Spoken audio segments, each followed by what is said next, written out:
अस्सलाम वालेकुम वरहमतुल्लाहि वबरकातुहू। अज़ीज़ तुलबा, ब्रिज कोर्स का मैथ का सेकंड वीडियो आपके सामने हाजिर है। इससे पहले हम वीडियो फर्स्ट में बेसिक कंसेप्ट इन ज्योमेट्री देख चुके हैं, जिसमें हमने पॉइंट, लाइन सेगमेंट और रे के बारे में इंफॉर्मेशन हासिल कर चुके हैं।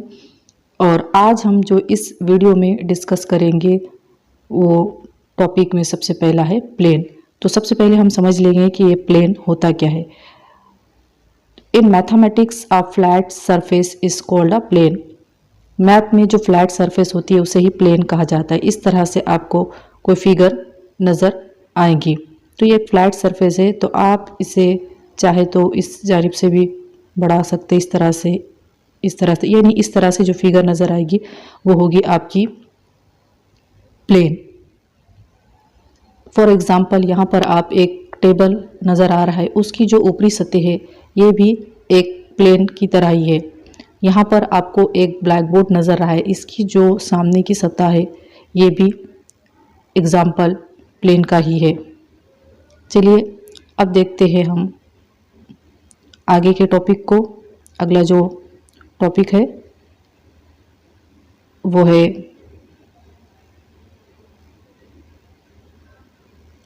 Parallel lines.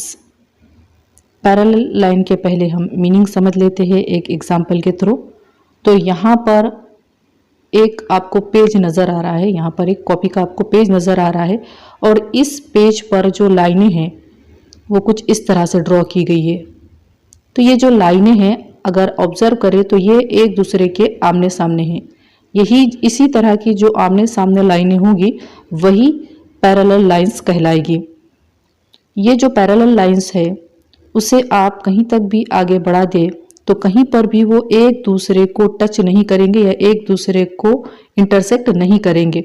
लाइन की हमने जो फिगर देखी थे प्रीवियस वीडियो में वो इस तरह से थी कि दोनों जानिब एरो का निशान होगा, तो ये होगी लाइन। तो हम जो देख रहे हैं वो है पैरेलल लाइन। तो पैरेलल लाइन की जो एग्जांपल्स आपको इस तरह से जो फिगर नजर आएंगे ये होंगे पैरेलल लाइंस, यानी आमने सामने।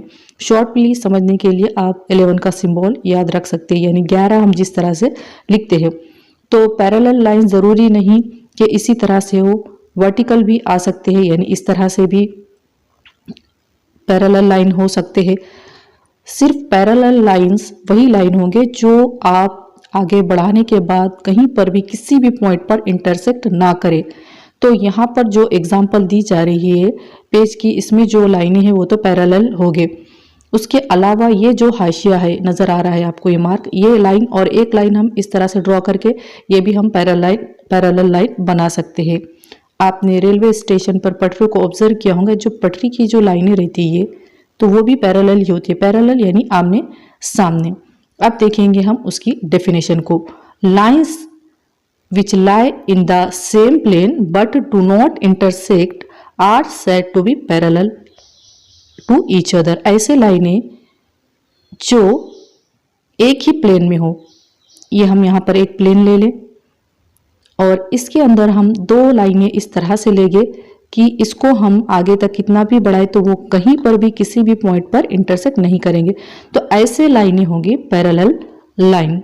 चलिए कुछ और अच्छे से समझ लेते हैं इसे।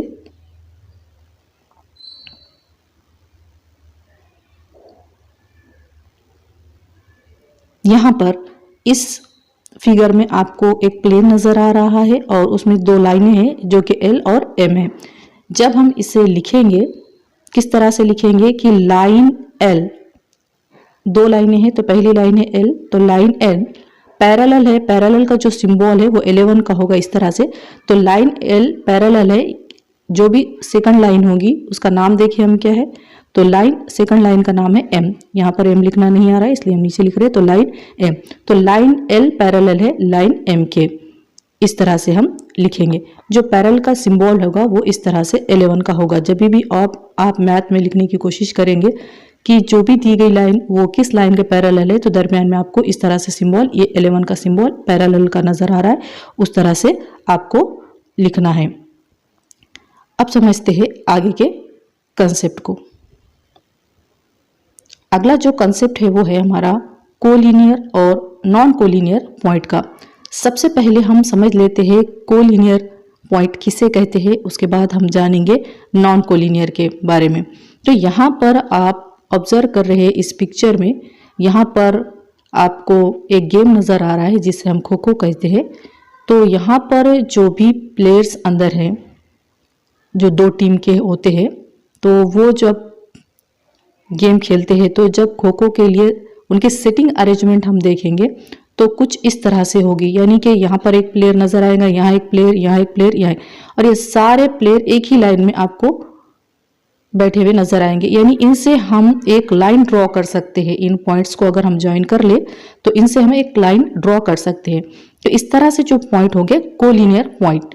तो कोलिनियर की जो डेफिनेशन है वो ये है कि जब हम दो या दो से ज्यादा पॉइंट हो गए, मान लो यहाँ पर हम 3 पॉइंट ले लेते, 2 से ज्यादा यानी कि 3 पॉइंट ले लेते, तो हमें ये देखना है कि क्या हम इन तीनों पॉइंट से एक लाइन पास कर सकते हैं या नहीं। अगर हाँ तो ये कोलिनियर पॉइंट हो गए, और अगर इसमें से कोई भी एक भी पॉइंट अगर छूट जाता है जो कि जिससे लाइन पास ना हो तो वो नॉन कोलिनियर कहलाएंगे। तो यहाँ पर हम अगर इस तरह से स्केल की मदद से अगर देखें तो इस तरह से ये हम इसे ज्वाइन कर सकते।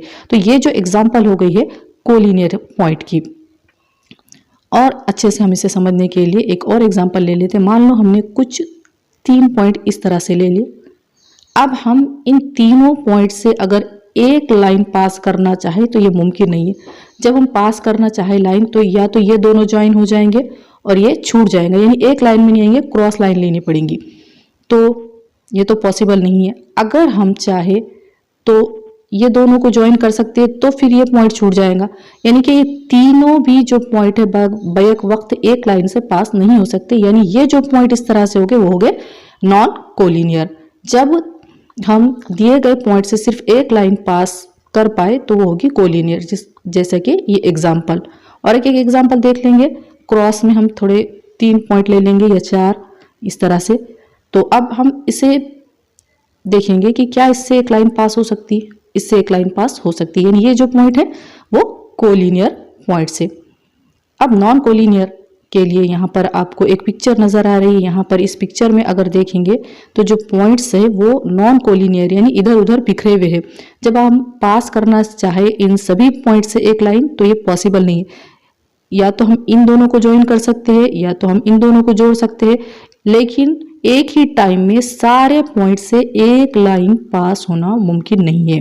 तो इस तरह से जो पॉइंट होंगे वो होंगे नॉन कोलिनियर। तो ये जो एग्जांपल है कोलिनियर पॉइंट की है और ये जो एग्जांपल है वो नॉन कोलिनियर पॉइंट की है।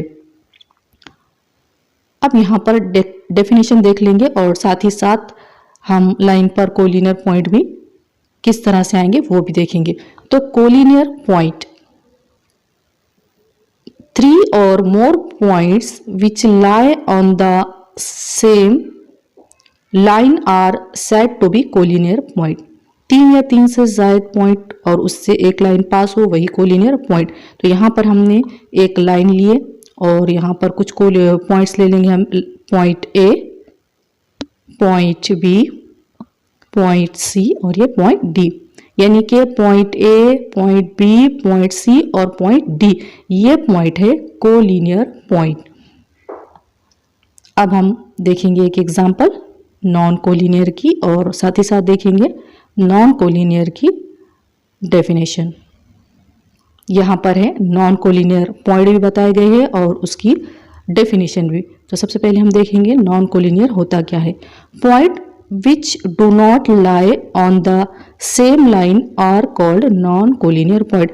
जब पॉइंट एक लाइन में ना आए या हम दिए गए पॉइंट से एक लाइन पास ना कर पाए तो वैसे पॉइंट होंगे नॉन कोलिनियर। यहाँ पर एक पॉइंट है बी, यहाँ एक पॉइंट है बी सॉरी ए और ये है डी और ये है सी। अब अगर हम देखेंगे तो जब हम ज्वाइन करेंगे तो ये सिर्फ ए डी या तो हम इस तरह से पास कर सकते हैं और बाकी के जो 2 पॉइंट है बी और सी ये छूट जा रहे हैं। तो ये जो पॉइंट है इस तरह से वो है नॉन कोलिनियर पॉइंट। यहाँ पर आप दी गई एग्जांपल में देख सकते हैं कि ये जो पॉइंट है ए बी इसी से लाइन ए डी इसी से लाइन पास हो रही है, बाकी जो बी और सी है ये छूट जा रही है। यानी इस तरह से ये जो है ए बी सी डी ये जो पॉइंट है नॉन कोलिनियर पॉइंट है। अब समझते हैं उसके आगे के कंसेप्ट को। यहाँ पर एक क्वेश्चन है जो कि हमने वीडियो फर्स्ट में इसके बारे में डिस्कस कर चुके हैं। तो यहाँ पर है मैच द फॉलोइंग। तो पहली फिगर आपको पहचानना है और देखना है ये कौन सी फिगर है। तो यहाँ पर हमने जो पहली फिगर नज़र आ रही है वो कुछ इस तरह से, यानी दोनों जानिब एरो का निशान। और वीडियो फर्स्ट में हम ये देख चुके हैं कि जिसके दोनों जानिब एरो का निशान होता है वो होती है लाइन। तो पहले की जो सही पेयर हो जाएंगी वो हो जाएंगी सी। सेकंड जो फिगर है उसमें आपको दोनों तरफ फिक्स्ड पॉइंट नज़र आ रहे हैं और उससे एक लाइन पास हो रही है और उन दोनों को एक लाइन ज्वाइन कर रही है, तो इसे कहते हैं हम लाइन सेगमेंट। तो सेकंड का आंसर हो जाएगा डी।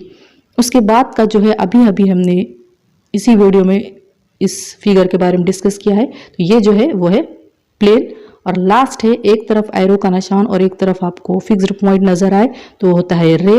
तो 4 की जोड़ी चले जाएंगी ए के साथ, इस तरह से पेड़ लगाना है। अब एक और एग्जांपल देख लेते हैं जो आज ही के कंसेप्ट के ऊपर है।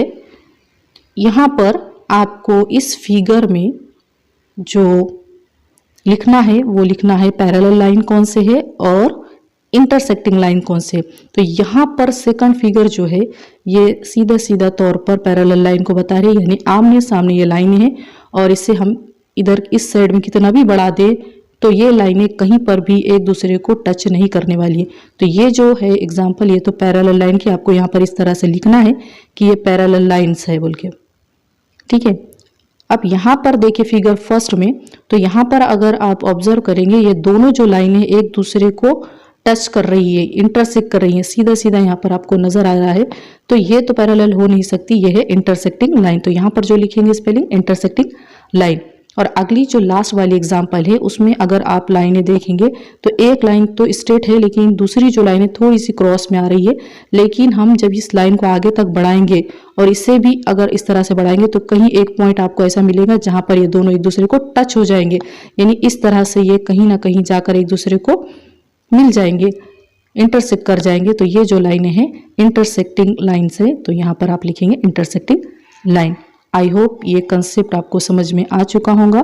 अभी तक के ब्रीज कोर्स इंग्लिश और सेमी मीडियम के लिए प्रोवाइड नहीं किया गया है। हम आपको कोशिश कर रहे हैं उर्दू और मराठी मीडियम से ट्रांसलेट करके पढ़ाने की।